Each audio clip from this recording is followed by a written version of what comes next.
Okay, Be'ezat Hashem, Na'aseh v'natzliach. I want to welcome you to the Beacon Tower Lunch and Learn as we continue our weekly learning of Parashat Shavua, the weekly Torah portion. This week we're starting a brand new Sefer Shemot, Parashat Shemot. Before we get started, I'd like to give an honorable mention to our gracious host, Joseph Dornbush and the Dornbush family, for allowing us the space of their headquarters here at the Beacon Tower, Hollandale. Also, I want to give an honorable mention to the pillar of this class, Judah Mendel and Mendelo. May he have continued success in all he does. Bracha v'atzlacha at work, in the personal life, in the zivugim. Bracha v'atzlacha to you and to the Dornbush family. May you guys go higher and higher with no descent in your spirituality, and may you go higher and higher bli yerida in the gashmiut as well. You have a lot of financial success. I'd like to dedicate this lesson to Michael Ben Melech, a great man here in South Florida, a person responsible for a lot of the Torah learning that's happening here locally. And may this be also to the Ilui Nishmat of his mother, Devorah Fega Bat Shmuel Zichronah Livracha, that I believe today was her 1 year yortzeit, 12-month yortzeit. May Bezrat Hashem that her soul have an ascent, and that all these divrei Torah will be le'ilui nishmat. Also, David ben Zohar, Yaniv ben Rinau, Shmuel ben Amuma, and Abraham Halevi ben Shoshana. And Be'ezrat Hashem, we also be that tzachar to call Am Yisrael v'shetatzliach tshuva ba'olam. Okay, Parashat Shemot. So, in order to get to the point of this class, we have to do a little bit of a catch-up. A little bit of I have to bring you up to speed until the point that we need to do, because there's a lot going on. There's a lot going on in Shemot. Last week's parasha, we got to the point where Yaakov and all his children moved into Egypt. They moved into Goshen, and they are living right now under the watchful eye of their brother Yosef. He's sponsoring them, he's taking care of them, he's supporting them, and they're starting to be fruitful and multiply. This week's parasha, it begins that family of 70 souls that moved to Egypt now becomes an enslaved nation. It says, Vayakum melech hadash al Mitzrayim, asher lo yada et Yosef. We have a brand new king that says, you know what? I don't know who Yosef is. I don't know I heard he's a good guy. I heard he did wonders over here. I don't know him. And all the favor that we are holding to the Jewish people up until this point is now going to end. Furthermore, he says, after he gets to the point that he does not want to honor any of the promises that the previous Paro upheld to, it says, he took this welcomed guest of a family that grew into a multitude of people, and because they feared, they worried that maybe they're going to become some sort of a social problem at one point. They said, we got to turn them into slaves. And they turned them into slaves. We did many different classes on the details of how all this happened if you want to go back into the catalog. But for right now, since it's not our subject matter, we're just going to speed through it. But basically, they become slaves. They made their life miserable. They made their life bitter because they gave him hard work. And furthermore, since Paro saw that this might be some sort of danger to his kingship, to his nation, he went one level up and says, Im haben haya v'amiten oto. He tells the midwives of the Jewish people, which is Shifra and Puah, which is Yocheved and Miriam, he tells them, I'm coming out with a decree. If you see a boy, if a Jewish woman has a child, if it's a girl, keep her alive. If it's a boy, kill him. Also to the Egyptians, he said, throw him into the Nile.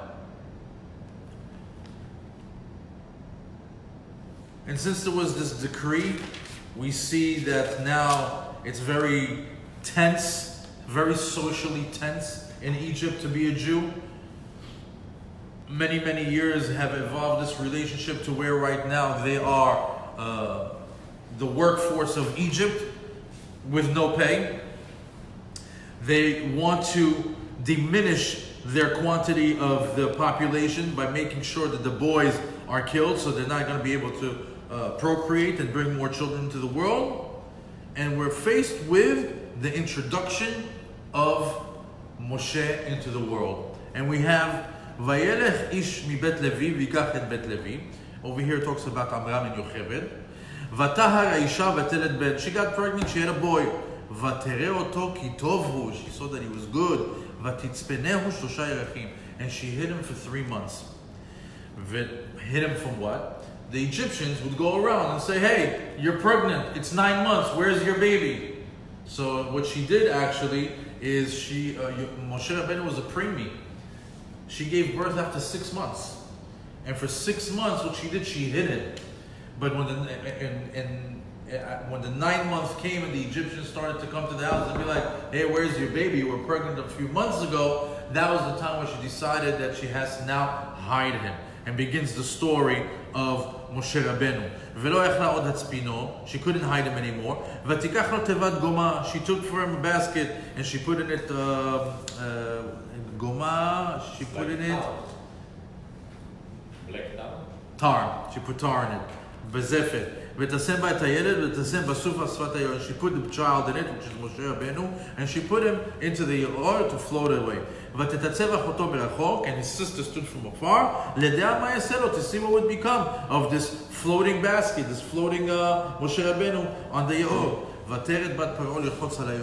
And the daughter of Paro came down to the Yaor to wash herself. The rabbis tell us, the Midrash tell us that she actually came to do tefillah in order to become Jewish, להתגייר. ונערותיה הולכות על יד היאור, and her servants are walking next to her in the Yaor. ותראה את התיבה בתוך הסוף. And she saw this floating basket. ותשלח את המטה ותיקחיה. She outstretched her arm and she brought in this wicker basket.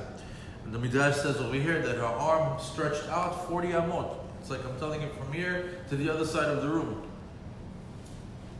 ותפתח ותראהו את הילד והנה נער בוכה. She opens it up and she sees that it's a crying baby. ותחמול עליו ותאמר מילדי אביו זה. She had mercy on him. She said this is one of the Jewish babies. ותאמר אחותו אל בת פרעה, האלך וקראתי לך אישה מנקת מן האביות. I'm going to go find somebody for you that's going to be able to nurse him. ותינק לך את הילד. And over here we see that Moshe Rabbeinu is now getting pulled out of the waters by the daughter of Paro, the princess of Egypt, and Moshe Rabbeinu is going to grow up in Paro's palace. As a matter of fact, he's going to grow up on the lap of Paro. Many Midrashim says that Paro would play with him, he would sit with him, he would talk with him, he liked him, he loved him. He was associated with the color red, no? Who? Moshe. With his anger. Could be. I'm there. It's right all over the table. And the month of table. So here we have Moshe Rabbeinu in the Teva, Bat Paro picking him up, and now we go to Pasuk Yud, Vayigdal Moshe, Vayigdal hayeled, ותביאו לבת פרעה וילד ותן את שמו משה מן השמיים ישיתו. It says ויגדל משה. If you go to the next pasukim, ויגדל משה ויצא אל אחיו. He became, at this age, we say he was a teenager, 17, 18 years old, and he goes out into Egypt, the metropolis, and over there he knows he's Jewish, he sees his people working as slaves. And as he's out there and he sees this, he sees an Egyptian man hit a Jewish man, one of his brothers. He turned left, he turned right to see if anybody's watching. He hit the Mitzri and he buried him in the sand because he killed him. This pasuk also tells he turned right, he turned left. He says that Moshe Rabbeinu at this point still had the power, the spiritual power to see, has anything good ever come? Does he come from a good lineage? is he coming? Is any good lineage going to come from him? In other words, he saw the past and he saw the future. He saw that nothing good is going to come out of him. He says, okay, I have the green light to kill him. And how did he kill him? He says the makkah that he hit him was a special name of God. Hey, Chaf, Taf. Hey and Chaf and Taf, I'm sorry. And that name is the name that he was able to just blurt out, or Shema Mefurash, and he was able to kill him. Now, after he hits the Egyptian,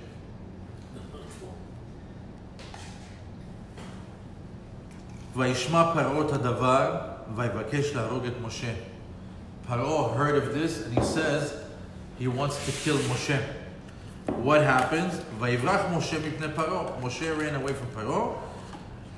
And from this point on, until the time that Moshe Rabbeinu comes back, a lot of time has passed. A lot of time has passed. In the Chumash, not even half a pasuk passes. Right after he says, "Vayivrach Moshe mipnei Paro," the continuation, "Vayeshev be'eretz Midyan, vayeshev ala be'er." I just want you to know that between running away from Moshe, from Paro, and for him sitting in Midyan and sitting on the be'er, close to 60 years passed. Moshe Rabbeinu went and he was a general in the army of Cush. He was also a king of Midyan. And later on, he did all these, the Midrashim. If you open up Ma'am Loez, he says it over there beautifully, of the whole transition of him throughout the years. He went over there and he was like a great general. He was a great king. And at one point that he had to leave his position, he finds himself in Midyan and he's in front of a Be'er. And over here begins a little bit of the story that pertains to our class. Ulchohen Midyan Sheva Banot, and to the Kohen of Midyan, which is Yitro, he had 7 daughters, and they came to water their herd. Came these bad sheep herders, and they pushed him away, or they shoot him away. And came Moshe, and he saved them, and he also took money out of the water out of the well, and he started to give them water. And then they come to Reuel, which is another name for Yitro. They tell him the entire story. He tells them, who's this man? Bring him over here. Yitro sees that Moshe Rabbeinu is a great man, but he didn't know what to do with him. He throws him in a pit. And Moshe Rabbeinu is in the pit for 10 years. The Midrash says that he was in a pit for 10 years. As a matter of fact, the Midrash also brings that the mateh, the staff that Abraham, Yitzchak, and Yaakov had, were sitting in Yosef's treasure house. Yitro went into this treasure house and he grabbed this mateh. And when he came home, he put it down onto the ground and nobody was able to pull it up. Hello, welcome. Hey. Nobody was able to pull it out. And every person that would come to the house, he would ask him to pull it out, they weren't. When Moshe Rabbeinu came in, he told him, Moshe, can you pull this mateh? And he was the first one in years that was able to. Moshe picked it up like it was nothing. Yitro panicked, he put him in a pit, he didn't know what to do with him. And this whole time while he was in the pit, his daughter Tzipporah would bring food to Moshe, and eventually when Yitro saw that his daughter loved him, he saw that he's a great man, he took him out and they got married. As he gets married, the typical thing to do when you're married, you work for your father-in-law. What's the job? You become a sheep herder. And as he's a sheep herder, as he's herding the flock of Yitro, we come to the beginning of our class. We come to the part where Moshe Rabbeinu sees from very far the burning bush. He sees the sneh boer ba'esh. So now that we got a little bit of an introduction of how we got to this part, I didn't just want to start from the burning bush. Let's begin looking into the Pesukim. In Perek Gimel, Pasuk Aleph through Hey, it says, These are the cheese, by the way.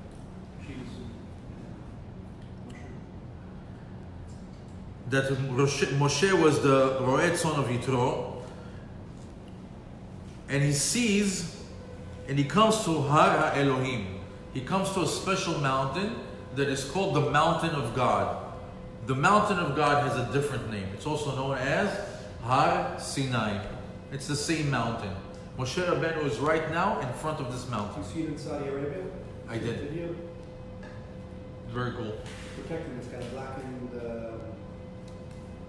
That's from the fire from Matan Torah. Vayar malach Hashem elav belabat ha'esh mitoch hasneh, and he sees an angel inside the burning bush. Vayar v'nei hasneh bo'er ba'esh v'hasneh inenu ukal. He sees something very strange. He sees a bush, which is one of the easiest things to catch fire. It sees that it's burning and burning and burning and burning, but the bush is eno ukal. It's not being consumed. It's not being burnt up into ashes. The next pasuk continues to say, "Vayomer Moshe, asur lana ve'ena tamarei hagadol hazeh." You know, I'm sort of curious. Let me go over there and see what is this vision that I'm seeing. What am I looking at? I mean, you have to imagine, if you're in the middle of the desert, there's not much to see. So if you see something like that, it catches your eye. And if it catches your eye, it catches your curiosity. And Moshe Rabbeinu decided, there's something here that I have to pay attention to. Vaikra elav, and here we have the first interaction of God with Moshe. Vaikra elav Elohim mitoch hasneh, vayomer Moshe, Moshe, vayomer hineni. As Moshe Rabbeinu gets closer to the sneh, who now is in the snare? Not the malach. God himself comes and talks to Moshe through the snare. And he says, Moshe, Moshe. And what does he say? Hineni, I am here. The old faithful answer of Abraham, Yitzchak, Yaakov. Anytime that you ask him to do something, what's the right answer? Hineni, I'm here. Ready and able to do whatever you ask of me. Vayomer, al tikrav halom. Hashem tells him, hey, don't get any closer. Shal na'alecha ma'al raglecha, take off your shoes from upon your feet, ki hamakom asher ta omed alav admat kodesh hu, because the land that you're standing on, it's a holy site. And here we're going to stop, and the lesson begins. It's good to always learn on the pesukim and from the inside, and to hear the words, and to see how it unfolds, because later on you'll see how the lesson opens up according to the order of the Pesukim. Let's begin with the main character of today's class, Hasneh. Hasneh is the burning bush. First of all, Hasneh, if you take the numerical value, which is Hey Samech Nun Hey, is the same numerical value of Sinai. All you have to do is you got to take the two Heys in the middle, combine them and turn it into a Yud. Hasneh is actually the same gematria as Sinai. Why? Hasneh, where was the positioning of this burning bush? At the foot of the mountain of Har Sinai. It's exactly there. Furthermore, what we know about this Har Sinai, why is it called Har Sinai? Because that's the mountain where we received the Torah, where the Jewish people became God's chosen people. So the reason it's called Har Sinai, because when we received the Torah, Yarda Sin'ah La'olam. The word Sinah means hatred. The word Sinai is Milah Nirdefet. It's like the same sign of sound, comes from the same root, from the same shoresh. That the reason why it's called Sinai is because Sin'ah came to the world. Hatred came into the world on the day that the Torah came down. Hatred for who? Hatred for the Jews. Now, I understand the location. Makes sense for me. Up until this point, I'm in. But now I want to know, why a bush? I mean, it could have been anything. It could have been the most beautiful tree in the world. It could have been, I don't know, something else. It could have been anything else. Why did Hashem choose a bush? Out of all things to speak to to have the first impression with Moshe Rabbeinu, what was the significance of having a lowly tree or a lowly bush as the first impression? So Chazal tell us that the bush, that the sneh, shafel mikol ha'ilanot. When it comes to trees, what's the study of trees? Arborist. Or out of all the study of trees, what's the lowest one out of all the trees? Sneh, the bush. It's the weakest one. It's the fastest to burn. It's not exactly the prettiest one. It creates maybe some leaves, but it also has a lot of thorns. I mean, it's not the prettiest thing. I mean, if you ever walk to a flower garden, there's some gorgeous flowers, there's some gorgeous trees. So it says, Shafel mikol ha'ilanot, that's the lowest level of all the trees. Kach Yisrael Yerudim mikol ha'omot. Similarly, the nation of Israel is also going to be the lowliest one out of all the nations. Another reason, Sneh oseh vradin v'kotzin. This bush, it creates both beautiful flowers or leaves or plants, or thorns, which teaches us that Am Yisrael yesh b'hem tzadikim v'reshaim. Similarly, the Jewish people, we have the tzadikim, those are the flowers, and the reshaim, those are the thorns. So from here we see that the sneh is here to represent the Jewish people that are right now slaves in Egypt. Now, another thing that I would say, the holiest thing in all of existence is God. You know, God is the King of all kings. Roi de roi, they say in French. And not only that, He is royalty. If you ever just see like the Queen of England, you see she just gets into that cart with those horses, the thousands of their soldiers, a whole to-do, wow, royalty. God is coming into the world. Shouldn't be some sort of like royal procession? Hashem comes and his first interaction, first impression to Moshe Rabbeinu, the greatest Jew to ever live, arguably, he introduces himself in a bush. So Chazal tell us to show us that the highest of holies, Kadosh Baruch Hu, can go to the lowest places on earth with no shame, with no qualms. In other words, Hashem doesn't have an ego or pride that needs to come in some sort of big procession. Hashem is willing to come and show His humbleness to Moshe Rabbeinu in a lowly bush and speak to him. I mean, the anava of God right now, just to think of it. I mean, we have a great example of somebody who's humble and modest like Moshe Rabbeinu. But imagine the creator of the world is willing to put himself inside a lowly bush, the holiest thing on the planet, in the world, in existence, into a bush, because he doesn't need the whole show or the whole procession. To teach us what? To teach us that being humble is one of the greatest things in this world. The first thing that Hashem is showing Moshe Rabbeinu is nothing greater than humble. Look at me, I'm doing it. Those are just a few lessons about the bush. I had another question. Why fire? Why wasn't it a bush with snow on top? Why isn't it a bush with dipped in gold? Why is there so many things? Again, let's just say I understand the bush right now. I understand the location, I understand that it's a bush and the reasons behind it. But why the fire? Clearly easily could have been something else. So, before we answer that question, I wanted to learn together with you guys about fire. This is absolutely incredible. Did you know that there are about 7 different types of fires. Ma'am Loez lists them over here. I'll read them out and then I will go into detail. It says, Ochelet ve'ena shota. Shota ve'ena ochelet.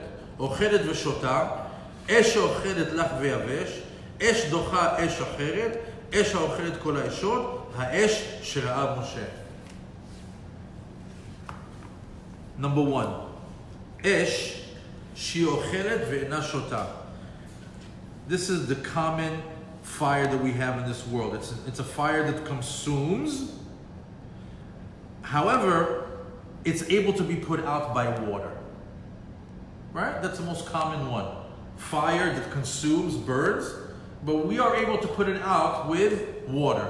That's the first type of fire. Then there's a different type of fire. One that does not consume, but it absorbs water. It absorbs liquid.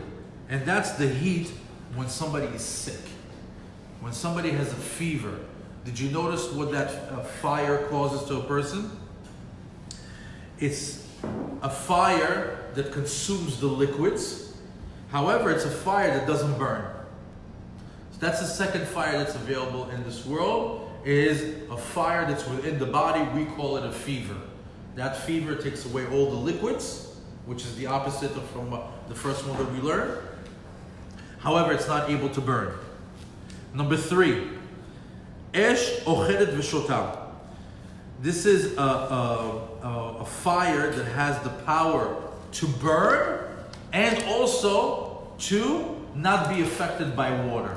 Where did we see a fire that can't be put out by water and at the same time it's burning? Meaning it's burning and as you're throwing water on it, it's not affecting it in any way. We saw that in the time of Eliyahu Navi. That, if you remember, when there was this whole thing, when the Nevi'ei Sheker, they came to test out Eliyahu Navi, and what happened? The fire came from the heavens and it burnt Eliyahu Navi's offering, and when they threw water on it, it didn't affect it. So we see that there's a fire that burns and water doesn't affect it. There's a fourth type of fire. Esh ochelet lach ve'yavesh. It's a fire that's able to consume both wet and dry. And which one is this? This is the fire that came down from the heavens in the Mizbeach. In the Mizbeach, we had things that were dry, like things like bones or things like wood or like charcoal. And then there's lach, which is what? Like things that were moist. So that's the one that we find in the Mizbeach. The fifth one, Yesh Esh Hadocha Esh Acheret. A fire that is able to outpower another fire. One fire that is stronger than another fire. And which one is that? There's a malach who is in charge of fire. His name is Gabriel. HaMalach Gavriel u'malach ha'esh. And the malach Gavriel, when he comes, he's able to push away any fire. There's no fire that can affect him. He's the malach that has the power to control fire that pushes away any other fire. 6, the sixth type of fire. Esh ha'ochelet kol ha'ishot. Then there's a fire that eats any type of fire. No fire can withstand in its way. Which one is that? This is the ziva shechina shesorevet hamalachim. This is the ziva shechina, the shechina in the heavens. When you get too close to it, you get consumed. That even angels that are made from fire, when they get too close to the Shekhinah, they get consumed. So it's Esh Shochelet Esh. This is something that we don't witness here. This is only in the high heavens. And the last one, the seventh type of fire that is part of our universe, is Ha'esh Shera'a Moshe. The fire that Moshe Rabbeinu saw. And which one is it? And it's a weird type of flame, unlike any of the other ones. That it enters the wood, it enters the object that it's consuming, and it's intertwined into it, like you saw that the sneh, that the bush was burning, so it's a burning bush. And it doesn't become a different fire that is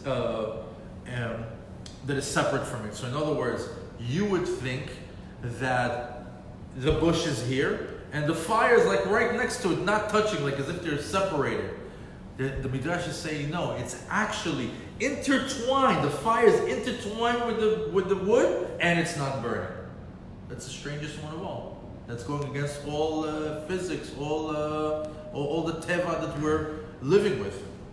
Those are the 7 different types of fires. So now that we know what type of fire was in the bush, in the burning bush of Moshe, I want to ask the question again: why fire?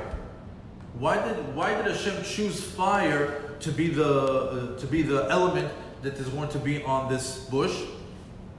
So here there's a few points that we can make. Keep in mind that this is right on the bottom of Har Sinai. This is the place where Har Sinai is we're going to receive the Torah. So because we're going to receive the Torah, this is where Esh HaTorah, the fire of the Torah, is going to originate from. This concept of Esh HaTorah is not some sort of like kitschy gimmick to get people to join an organization or just to say, oh, the Torah is hot. Esh HaTorah is a very, very deep concept. There's rabbis in the Gemara that they say that when they were studying together, there's a famous story, I don't know if I can come up with the rabbis' names, but there's a famous story, the 2 rabbis got invited for a Brit Milah. And when they were invited for a Brit Milah, they were waiting for the procession to start, so they sat in the corner and they started to study. They started to learn. And as they started to learn, what happened? They started to cause a fire, Esh HaTorah, and it started to burn. So the father of the Brit, the father of the boy that's getting the Brit, walks up to him, hey, you're going to burn down my event. Go outside, go somewhere else. Esh HaTorah is not a joke. Rabbi Shimon Bar Yochai, there's so many stories that Esh HaTorah, meaning the fire, the power of the Torah.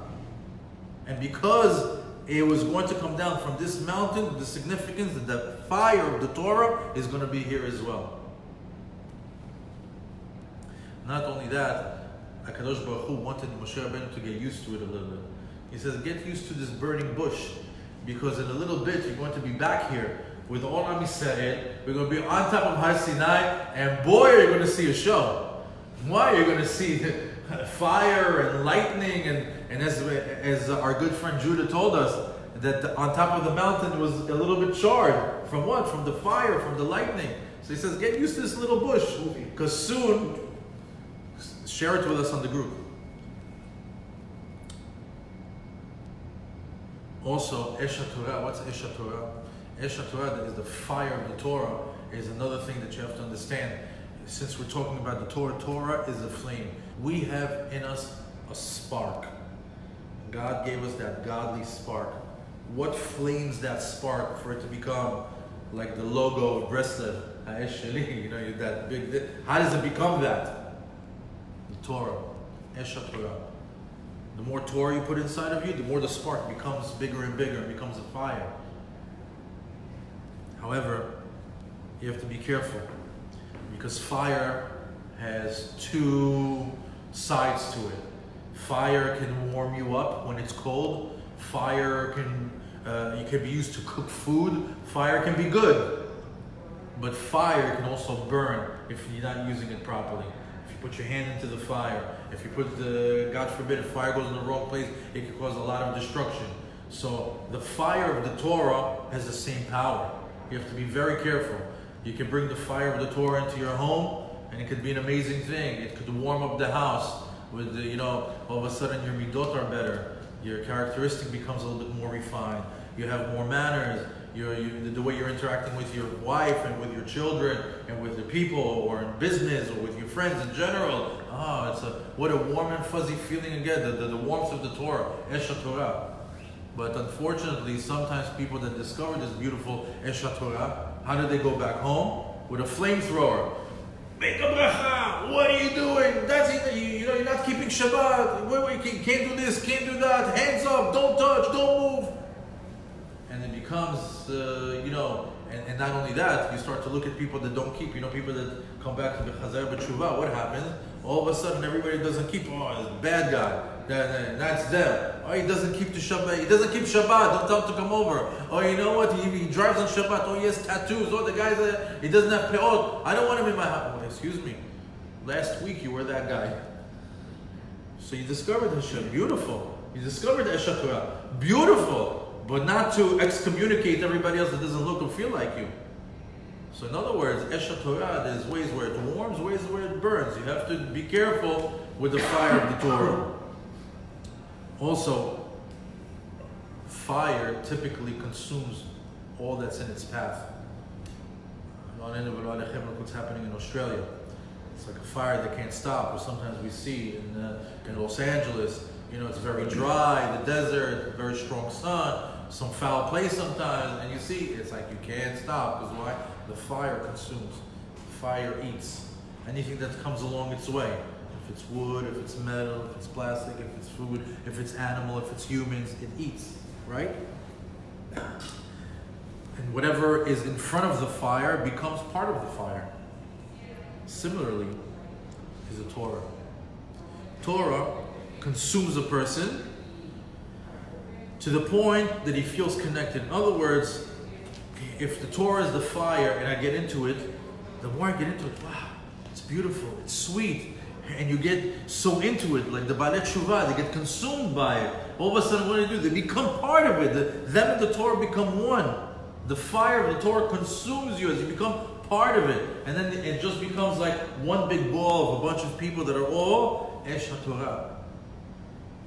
That's the power that this book has. That's the power that God has and the Torah has.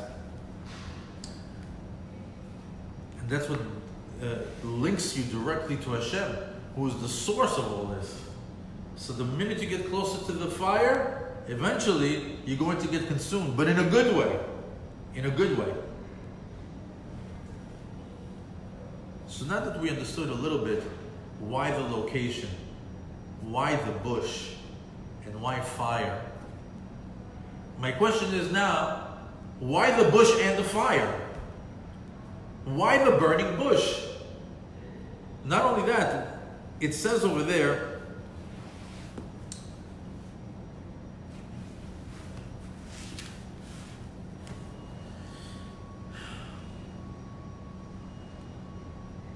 והנה הסנה בוער באש והסנה איננו עוקל.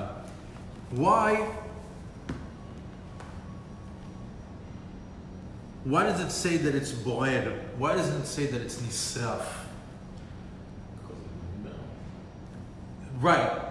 There's a connection over here. There's some sort of lesson over here in the way that the fire and the wood is interacting that is an additional message for us to learn. Why it's specifically the bush and it's specifically fire. So we already established that hatred will come to the world as a result of Matan Torah. Why Har Sinai? Because Sinai yarda la'olam. That's it. We've established that. Sometimes it's going to be our fault because we're far away from God. Sometimes it's going to be not even our fault. It's just, that's the way it is. It's always going to be. That there's going to be hatred. Why? We're the favorite son. God's chosen people. What are you going to do? Not everybody likes it that those are the cards that they got dealt. Now, we know that the lowly bush represents Am Yisrael, the Jewish people. And throughout the generations, many nations wanted to consume us just like the fire. Here we see Mitzrayim. Soon we're going to see Amalek. Soon we're going to see Midian. After that, we're going to see from all the different stories that we have in Jewish history, that they always want to destroy, they want to annihilate, they want to kill us, they want to consume the Jewish people. And that's what's represented by the fire. The Jews are the sneh, and our enemies is the fire. However, we see that the bush is burning and not being consumed.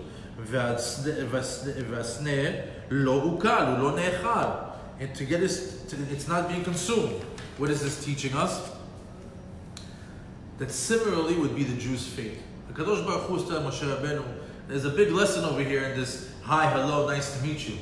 Everything that I'm showing you over here, that we're talking and there's this burning bush, is just so you understand the nation that you're going to lead into freedom and their future is all connected to what I'm showing you right now.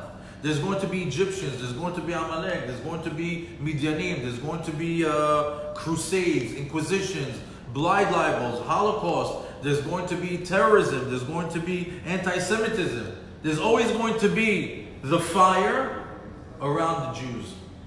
Even interlaced inside the wood, like we just said before. It's always going to be there.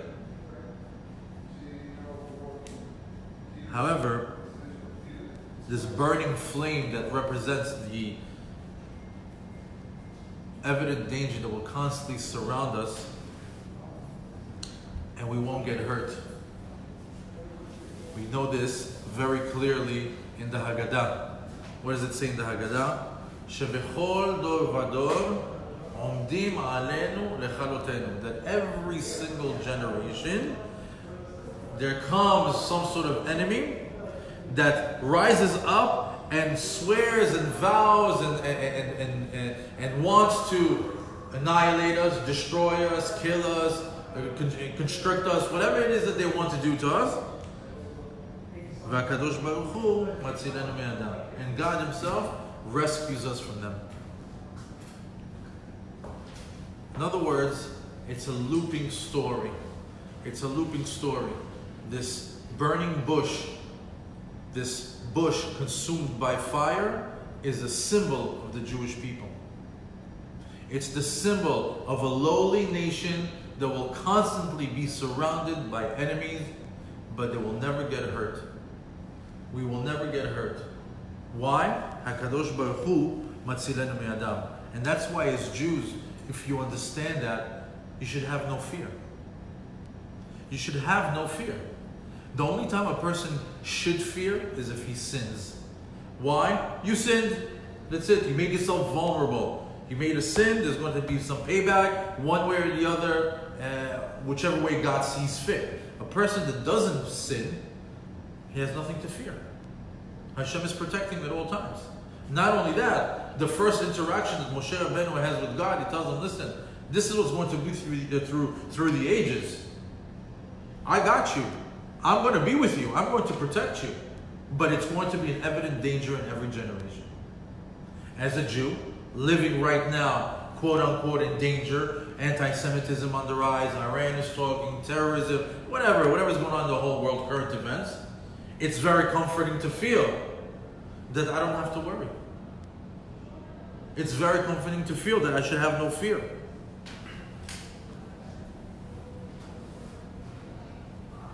As in this week's parasha, we learn that even if a sword is drawn on your neck, keep praying, have hope, you can get out of it. I always try to imagine that. Imagine there's a guy and he is holding a big, cold, iron sword. It's right on your neck. And the guy says, I'm going to kill you. And you say, Hashem, help me, I know I can get out of it. And it happens. That's the mentality of a Jew. It happens in this week's parasha with Moshe Rabbeinu it happens with Paro and with Moshe. As a matter of fact, in Masechet Brachot, it says, Shafilu cherev chada munachat al tzavar shel adam, al yityaesh ma'arachamim. You would say that when somebody has a sword on his neck, it's practically the end. The Gemara is telling us, even if you get to that point, don't give up. Lo lityaesh. Lo lityaesh ma'arachamim. It doesn't matter how dire the situation is, pray, you have a chance. And as a Jew, you see that sometimes we got very close to things where people are, I'm going to blow you up, I'm going to kill you, I'm going to fight on this, that. And some people even on a personal level. And what was it? Didn't happen. It didn't happen. It's Hilad Me'adam. Or the rockets. There's no question with the rockets. I mean, even the people that created that the Iron Dome, they said statistically it's impossible. Statistically, it's impossible that whatever amount of Iron Dome defense systems you have over here, that when 4,000 rockets are being shot over in several hours, that there's no casualty. Statistically, the manufacturer of that technology says it cannot happen. But the Arabs will tell you, God's angels ride the missiles and make them go in a different direction.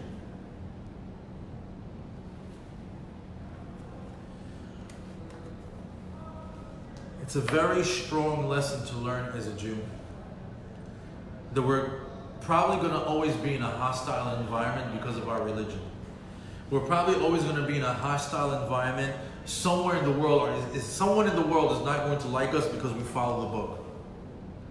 And even though they might jump up and try to scare us and try to intimidate us and try to even hurt us, we have Hashem to rely on. I think we need a Mashiach song now. Go ahead.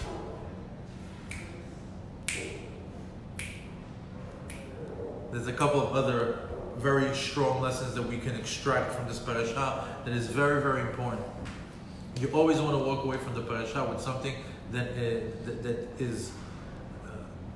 can resonate with you today. Moshe Rabbeinu was curious. It says over there in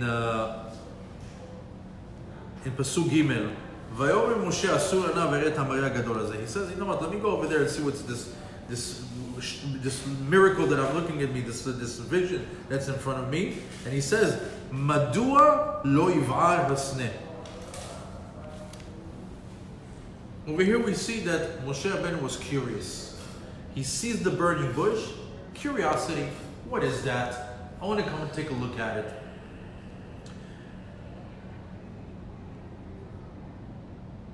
You could say, in Hebrew, you would say, Madua lo yisaref. Why is it not burning? He used the word Madua lo yibaer because that was the thing that's strange over here. That's what he noticed. Maybe even if it was just a burning bush, he wouldn't pay attention to it. Okay, whatever, it caught fire. But he was looking at it and it's just not burning. It caught his curiosity. It drew him in. And from here you can see also another small lesson. Sometimes you see something and it's very interesting and you're curious about it and you walk towards it to get a closer look to see what it's about. Sometimes we do that on our phones. We find something and we click away, we click away, and we click away. We get closer and closer to get a little bit more information about it. The burning bush on the foot of Har Sinai, which is also a representation of the Torah that's going to be given to us on that mountain, is the same journey that every Jew goes through with his curiosity. Whether you are religious or not, practicing or not, maybe you're affiliated or you're very far away, everybody's curious about God. And if you're specifically born Jewish, everybody's curious about Judaism. At one point in your life, you have a question or two that are burning questions that I really, really, really want to know what life is about. I really want to know how the moon is suspended in the middle of space. I really want to know about angels and demons.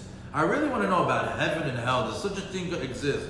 Reincarnations. I really want to know, how does the whole how does the whole universe work? What's up with space? Does it end? Does it not end? How is it possible that there's all these perfect creations walking only on this planet? Even if you're from the school that says that, it was like, randomly evolution. I mean, how many random evolutions can happen to get such a perfect pear and a perfect banana and a perfect cabbage and a perfect deer and a perfect lion and a perfect human? I mean, it's impossible for all these things to perfectly evolve. So you start to have questions. So what do? You get close to the burning bush. You come closer. You get closer to the Torah. And you go to Chabad. What's going on over here? Oh, they have food. Okay, I'll come for the food. Oh, and then Parashat Shemot, you start reading the English side of it. So weird. What are these words? What's going on over here? Or sometimes, maybe you get past that. Maybe you really have a yearning to find out. So you ask a rabbi, or you start going to classes, or you start listening to some YouTube class. You're getting close to the burning bush. You're getting close to the Torah. You have curiosity, just like Moshe had curiosity. Every Jew has that. And if you're real with yourself, and if you're real about getting the truth and getting the answers, that usually is the beginning of your way back to Hashem. When you've exhausted your neshama from just doing everything else that the body told you to, and the neshama has been starved to the point that it said, hey, give me something, that's the neshama telling you, hey, I'm curious about that thing, please. And then you're a way back to Hashem, or a way back to the Torah.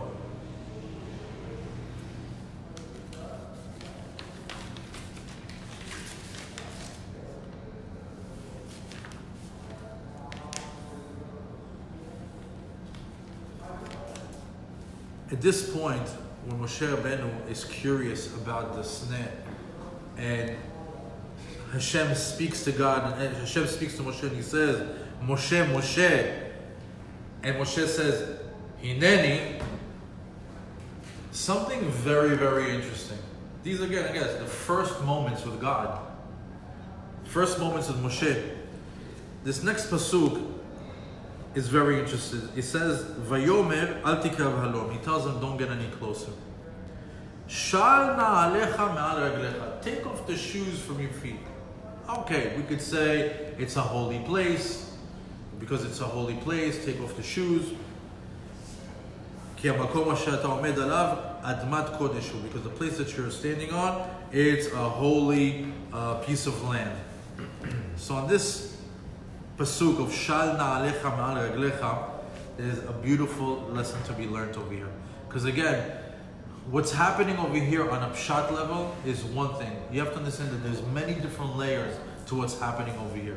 According to your level of Torah learning is how you're able to extract your personal learning of the parasha. I think Baruch Hashem, after 4 years, we've passed the pshat level of just reading pesukim and explaining them. Here is a beautiful interpretation about Shal na'alecha me'al raglecha. What's Shal na'alecha? So Chazal tell us, don't read it Shal na'alecha. Shal means to take away, to remove. Not na'alecha, which means shoes. No alecha. What's no alecha? Whatever is locking you up. Take away what's locking you up. Take away what's holding you. And it says, me'al raglecha. Don't read it that it's raglecha from your feet, from your hergel, from the things that you're used to. In other words, take away what's locking you up from what you're accustomed to. What's the lesson over here? Get out of your comfort zone. A lot of people are very locked into their routines. They're very locked into what they like, what they don't like, when they do it, and how they do it. And you can't shake them up. You can't take them out of that routine. Kadosh Baruch Hu is talking to Moshe and telling him, right here, you're going to receive the Torah. You know what's the purpose of the Torah? To undo what you're locked in and used to. The Torah is to take you out of your comfort zone. The Torah is to take you out of your numbness that you have in your life. People are numb and are on autopilot most of the time. They just are going through life. They have, they've established what does he try to do? He tries to find the things where you get used to them, and then once you're used to them, you're on autopilot, he doesn't have to deal with you anymore. You're good. That's how he works. As a matter of fact, it says, the Torah is going to get you out of this hergel that you're used to, out of your comfort zone. How is that? Oh, the Torah, chesed. You know it's chesed? You have to get up and you have to go do good deeds with other people. Also, ahavta le'recha kamocha. Oh, that's totally not being selfish and caring for another person when their wants and their needs. And that gets you out of your comfort zone. It says not only that, you have to be Eved Hashem. You know what's an Eved? An Eved is a slave. A slave has no choice. You gotta wake up. You gotta pray Mincha, Arvit, Shachrit, holidays, Shabbat, Eved Hashem. And what? With a smile and loving it. Get out of your comfort zone. It's for your best. You don't know it. Not only that, tefillot in the morning, in the afternoon, in between, tehillim, holidays. Also, after you do all that, the learning of the Torah. Where's the break? There's no break is going to get it. That's when you're used to just doing nothing. The Torah is out of the comfort zone. Why? That's how you grow spiritually. When you get out of your comfort zone with the concepts of the Torah, that's how your neshama grows. That's how the experience become maximized and elevated. The true experience in this world is to not be comfortable in this world and to be busy with what the Torah wants us to do. And it might seem that the life that we want is the relax, let me be on my couch, fat bank account, beach on the weekends. That's what I want. The Torah is telling us eventually when you go up to the heavens after 120 years, you're going to find out that wasn't your mission. And it yielded you nothing. As a matter of fact, here in the next world, it earned you practically nothing. As opposed to a Jew that comes and gets out of his comfort zone and applies himself through Torah, mitzvot, and maasim tovim of the Torah. He goes up to the heavens like, wow, I've been so busy and enjoying it. Because a real Jew knows how to enjoy the Torah. It's not a burden. Not a real Jew, everybody's a real Jew. I'm just saying, some Jews know how to enjoy the Torah, where it's not a burden. You go up to the Shemayim, you're like, good job. Like, what is this? He said, this is the fruits of your labor. We already spoke, I believe, at the Lighthouse. We did a beautiful lesson last week of what's the purpose? Do you wake up for gaining life for Olam Haba? One of the strongest lessons we've done in many months. Do you wake up in the morning knowing that your purpose is to gain entry to the next life? Or are you super invested into this world? Then you're going to come up, they're going to look at you. You lost your chance, buddy. So the Torah is what helps you get out of your comfort zone. Because the Yetzer Hara, again, he likes to trap you into routines. Especially if you're not Jewish. I'm sorry, not even Jewish. If you're not religious. You start to get used to putting food into your mouth without saying thank you to Hashem. I know, Baruch Hashem, me, my family, my children, or the people that I'm around with, we can't even imagine taking something, putting it in our mouth without saying thank you to Hashem, meaning a bracha. With everything that's around it, where it's much, much deeper than just saying thank you to Hashem and saying a bracha. We can't even imagine. We know that it's considered stealing from God, eating without blessing. But there's some Jews out there that have no problem taking a piece of food, putting it in their mouth. They did it once, nothing happened. They did it twice, nothing happened. No lightning, no punishment. They did it again, that's it. Now they're eating with no brachot. The Yetzer Hara said, I got you on autopilot. There's some people that already got used to eating non-kosher. One time they ate, just pizza, just sushi, this, that, not just fish. Before you know it, it grows. I say nothing happened. That's it. They're on auto mode. They got used to it. The Yetzer Hara hunts you on your routines. He gets you used to it. You do it once, twice, 3 times, you just don't feel it. Ask a guy that says brachot all day long, or the person that eats kashrut, or keeps keeps Shabbat. If they do one time, if they miss one bracha, they feel it.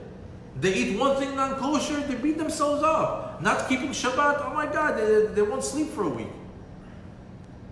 But the Yetzer Hara is relying on those people that are not awake, on not those people that are connected to their spirituality. He's relying on the people that are stuck in the routine.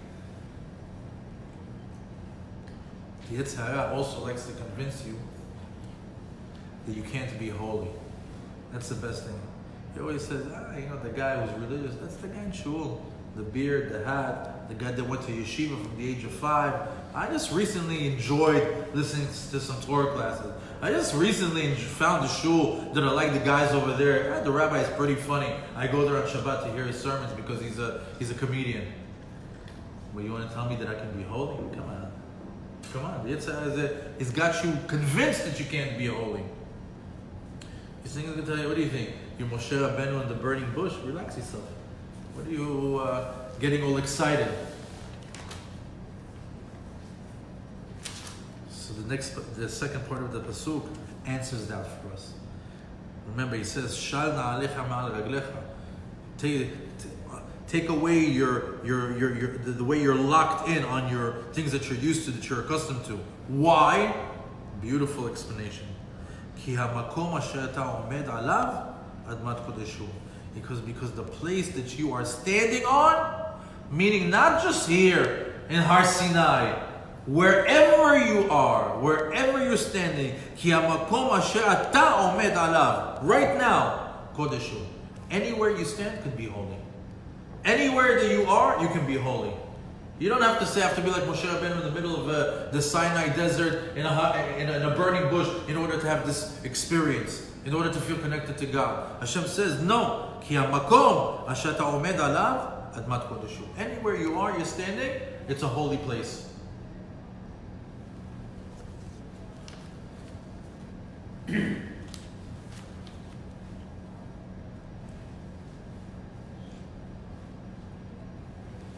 Even though this whole experience seems very supernatural and esoteric, but Hashem reveals himself in a lowly bush, in the middle of the desert,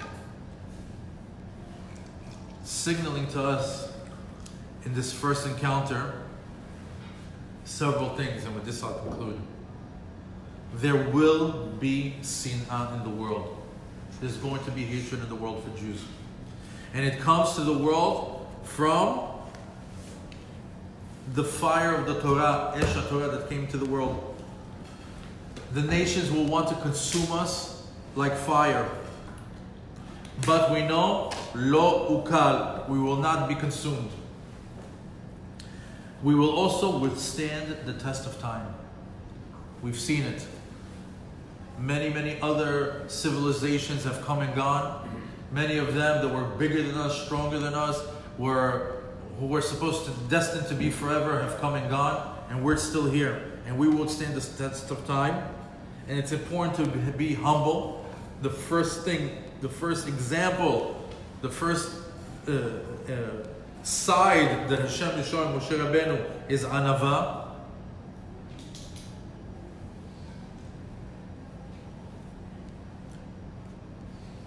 And Hashem wants us to know one thing.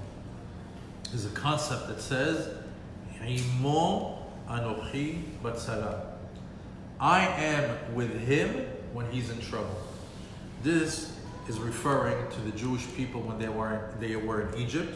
When Kadosh Baruch Hu told Yaakov that I'm going down to Egypt with you. Why? Imo anochi batzara. When they're going to be in trouble, I'm going to be with them. It's going to look like I'm not with them, but I am with them.